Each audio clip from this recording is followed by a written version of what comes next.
Hello everybody, welcome to another rapid speedrun game against Wind Crusader, rated 1761, who plays the French defense against us, and we play the advanced variation, where we gain space in the center, and he immediately attacks us with his queen. Let's just develop a minor piece and defend our center. As he converges and attacks it, we continue to develop. You've seen this many times in all of our French games. So hopefully you understand these moves by now. He now tries to develop his knight. I'm not sure exactly where it's going. Also blocks his bishop. It's a little awkward. Gives me the chance to take this pawn, and now he has to recapture with the queen. Slightly awkward. So I'm going to throw that in. You don't have to include this move. It does break up your pawn chain, but I'm choosing to do it voluntarily.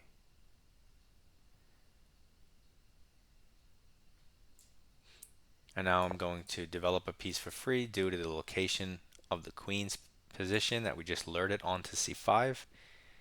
And so now we get to develop for free. He moves his queen and pins the pawn. So you have to watch out just in case he does some weird stuff. But we're ready to castle. This happens to also unpin the pawn, so you're fine. He has one attacker here. We need to make sure that we don't lose that pawn. So he chooses f5 over g6, which is a little weird because he could have attacked our pawn.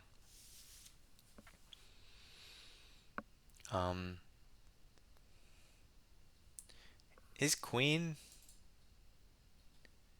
can go back.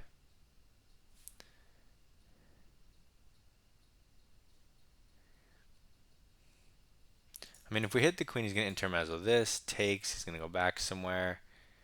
I don't really like that. If we take the knight, and he takes this way, he has an isolated d5 pawn, double pawns on the f file. That's kind of nice. I think I'm just going to go for that. That's super simple. I'm just going to go for his pawn structure immediately and say, well, you have a long-term permanent weakness. I'll just attack it. The queen currently defends it, but that queen can be kicked. And his pawn structure is not the best. I do want to get an f4 and solidify my pawn. The knight's in the way. I could blockade, but I think I could start with b4 and deny his bishop any activity. That looks a little bit nicer. I'm going to include b4. It's a forcing move that gains space and restricts his pieces. But now he's forced to move to a place that attacks my pawn. So I want to defend my pawn. We can put it on f4 and have extra ideas. He'll place his bishop here most likely as a blockader, but then we can hop our knight in. Alternatively, we can put our bishop here, but I'm going to go for the x-ray against the queen and leave this central square open for my knight in the future. One of my knights.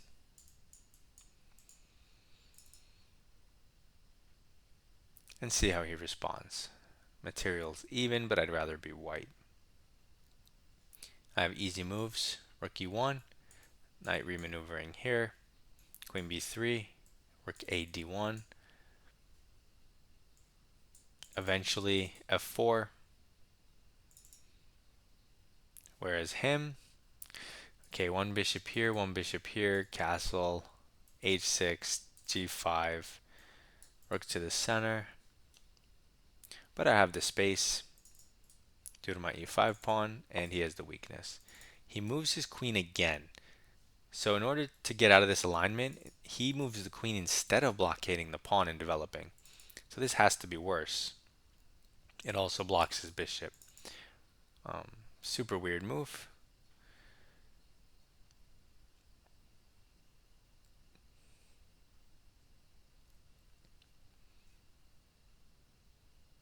Because his king is still here and this pawn is not blockaded, I'm going to start with the developing move rook e1 just for e6 ideas if they ever work.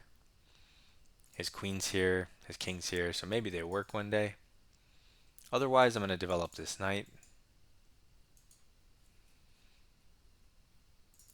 Since there's no super easy way to just add pressure to this pawn, right? Like immediately. So he develops his bishop and prepares castling. So if you push, he takes with the pawn. You're not attacking anything really. You jump your knight in, he takes, queen here, here, here. Yeah, you don't really have anything. So we should develop. Let's do that. If he plays h6, I might play h4 just to stop the g5 pawn push. But first he castles. It gives me one more turn to remaneuver my knight.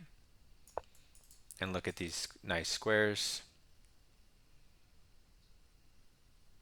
And we're just slowly improving our position, getting ready for the building up for some climax. Where I eventually take a pawn or something. So he goes a5 trying to break down and applying a lot of pressure here. One of the reasons I never pushed b5 and hit his knight was because he had that square available. Now that he doesn't, if I kick the knight, I guess it wants to go to the blockading square, but I'm still going to have a knight here. So I'm going to push past. I don't want to activate his pieces on the b4 point. He has to move his knight backwards somewhere. Oh, what the heck is that? I was not considering that. That looks terrible. Due to a4, and your knight's stuck. That looks terrible. Oh god. Yeah, okay, so let's go a4. Not to mention now this pawn's hanging. But first we want to make sure that our position doesn't collapse. We make sure it's strong. Now we have space in the center, space on the queen side, and a target in the center. Not good for him. So he makes this move and defends the pawn, makes space for his bishop. It also protects this square from my knight. So now my knight, it clearly wants to go here and should go here, which is another beautiful square. I say let's just go there first. Knight in the center. Our position looks amazing. Even though we're not up anything, it almost looks like white's just dominating at full map control against 1761.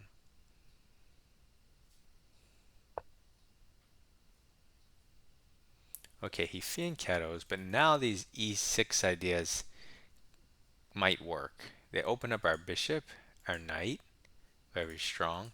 If he takes, maybe you could take with the rook, but let's say knight. It's interesting. If you take with the rook, it's a little bit interesting. Also, there's this pawn, and we want to connect our rooks. Queen d3 develops for free. So I also like that.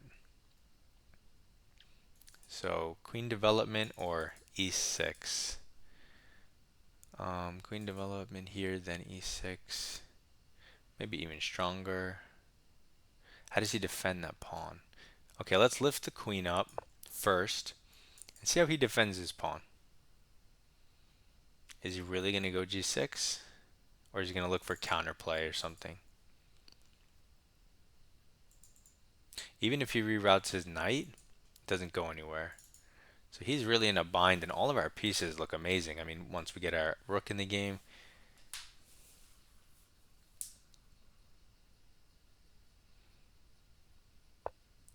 Okay, so he goes bishop c5. He aims at our knight, but undefends the king side.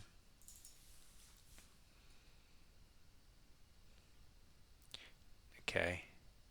We were attacking this pawn, though. If we take it with the queen.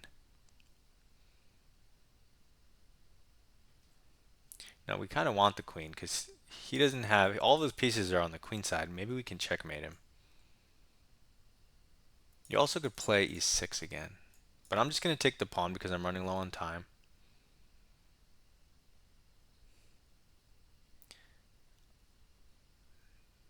Now should have something cool. Okay, now he plays g6, which he could have played last turn to protect the pawn. Now it's a little weirder because I have this check. This, or even check. Well, if he goes here, I suppose. Okay, I'm going to throw in e6. Am I? His rook gets active. Check, he goes here. I thought I would have the diagonal, but he takes my knight, but then this check. Okay, I'm going to throw this in. I don't care if I lose the pawn. I need to open up this square for my pieces.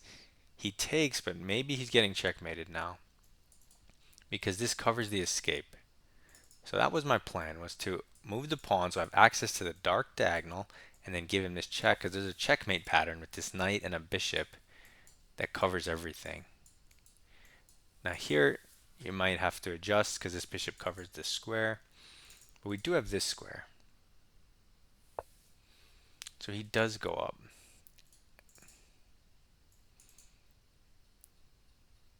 So on check, again, takes, and he just gets checkmated. So here, I mean, at the very least, you win stuff. So let's just do it. He can't run with his king legally, and he walks into the checkmate. Now, luckily, we have this one square that we need because this bishop covers these. But all you need is that one square. He can't run away, and then this is checkmate with the pawn or the king move. He can only delay it by interposing the rook one turn.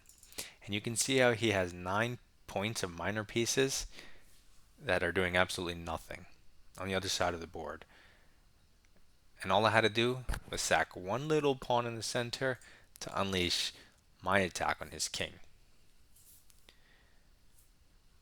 And now he's just realizing that I did not blunder a piece, that this was not some reckless thing I was just going for. He sees that he's going to lose the game, and he's upset. So I assume. He goes here for the mate in 1, and there we go. Beautiful game, I think. In a French structure that happened to work out, it was a very smooth game for us against a strong opponent. So we played the advance just because this e5 pawn cuts the board in half and gives us our opportunity to attack the king. Having said that, we do have, although we have no inaccuracies and no mistakes, we do have a blunder. So that's not good, but let's see. He attacks the center, we defend. He attacks the center, we defend. He attacks the center, it's defended by tactics, takes, winning the queen. Okay. Even trade to develop for free. King safety, our position looks fine. Okay, a trade that gives us a positional long-term advantage. White is plus 0.7. So pleasant permanent advantage for the rest of the game. You can't argue with that. Improving move for free and restriction. Defense, improving move. You have other options, but it's okay. And now, developing for free, down the center. I kind of say for free because e6 might be a threat, but maybe it's not, so you never know. Okay, so this was my one blunder. The second he goes here and castles, I casually developed my knight. I was considering and talking to you guys about e6, which is the move to give you a +3 advantage.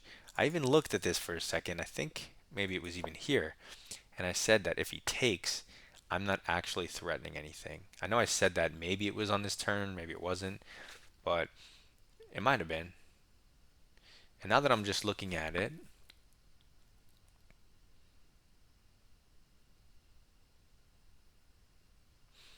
plus 3.2.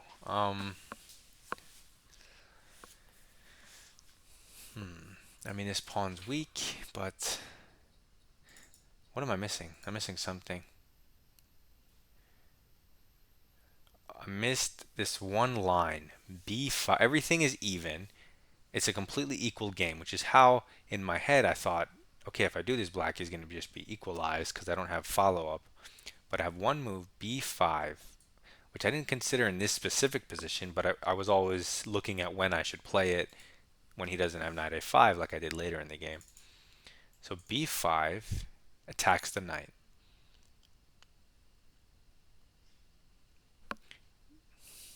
Oh, and the knight's defending this square. So wherever it goes, you're then going to be able to hop in the center and hit the queen. Queen will go. Oh, that's problematic because the queen doesn't have good squares. Because the bishop's here, so the queen might have to go back home. So if we go here, and he just drops the knight back, we hop in, the queen, okay, let's say it takes, but now because the knight's here, we have the puzzle rush tactic. So when I calculated it, the knight wasn't here, so this is different. And queen h5, king over, and then again, you have only one move to keep this advantage so it's not completely equal. This, because of the pin, he goes here. This, okay, it makes sense what they're trying to do, but I'm not super upset about missing this either. It is kind of a long sequence, and I had the right ideas in mind. I was looking at e6, I was looking at b5, so my mind was in the right place. In a slower game, I might have time to look at all this stuff deeper, but okay, I missed one opportunity for a +3, which is kind of crazy and not immediately obvious. I just do a normal development. It's my blunder. So now we're back to our plus +0.7, pleasant, permanent, long-term advantage. But yeah, the other line, clearly there was some nice initiative, so you should give that a shot in your games if you see it. Okay. Now we just improve a piece towards the center. And now he's kind of a forced move. I choose now to do it since he can't hop the knight to the side. He immediately goes wrong, and now we're almost +2. Just because I knew the second he made it, this was ugly, wrong, and that once we cement our pawn, we just have a huge advantage. And we have at least +2, and that's only if he finds perfect moves. So he immediately doesn't find perfect moves. He does natural stuff, and we improve a piece towards the center. We improve a piece for free. I can turn off the engine. We're +4 and higher from here on out. So we're not up anything here, but we're +4. So I set our position look totally dominating, full map control, and that is the case. Okay, he tries to bring his pieces out, but this is undefending the king. And again, like, this isn't even a threat. What's he going to do? Take me? That's not a threat. Big deal. But we take free stuff, and then now we play super dynamically with the initiative in this position. +7. We attack the queen, so we're really just doing a clearance sacrifice for the dark squares. We throw in this check, improve him for free, and kind of a forced mate sequence that we calculated. So he's supposed to give up the rook, but he doesn't, and he just gets immediately mated in 3, and we found it ahead of time, so we knew what we were going into. Hopefully, that gives you some ideas on how to play the advanced French, and it also shows you always keep your eye out for these dynamic e6 breaks, right? The second he put his queen here, I even mentioned, let me put my rook here immediately. Forget the other development because I always have this e6 dynamic potential. So even though I missed my moment, you can see it's there, right? I was preparing for something that did exist in the position. So good luck in your chess and goodbye.